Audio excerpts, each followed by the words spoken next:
নানা জল্পনা কল্পনার পর চলতি বছর প্রথমবারের মতো নীতি সুদ হার কমিয়েছে যুক্তরাষ্ট্র।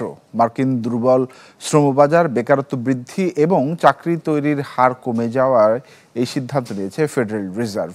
এর মধ্যে বাজারে পড়তে শুরু করেছে এর প্রভাব।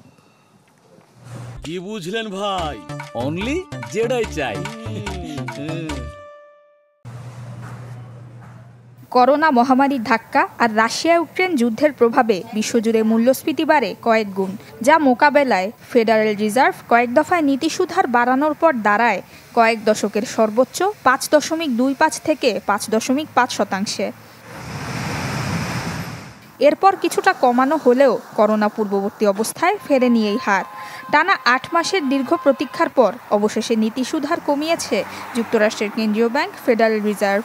2024-এর ডিসেম্বরের পর চলতি বছর এই প্রথমবার নীতি সুদ হার কমিয়েছে ব্যাংকিং প্রতিষ্ঠানটি।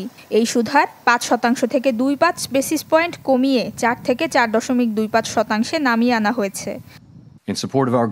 আমাদের লক্ষ্য অর্জনে এবং ঝুঁকি ব্যবস্থাপনায় ফেডারেল ওপেন মার্কেট কমিটি নীতি সুদ হার 25 বেসিস পয়েন্ট কমানোর সিদ্ধান্ত নিয়েছে। নীতি সুদ হার কমানোর কারণ মন্থর শ্রমবাজার, বেকারত্ব বৃদ্ধি এবং নতুন চাকরি তৈরির হার আগের তুলনায় কমে যাওয়া।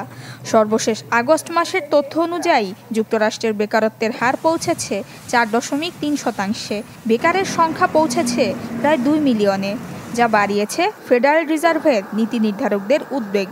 এবছর আরও 2 বার সুদ হার কমানোর কথা রয়েছে ফেডারেল রিজার্ভের। নুসরাত মৌমি, চ্যানেল 24।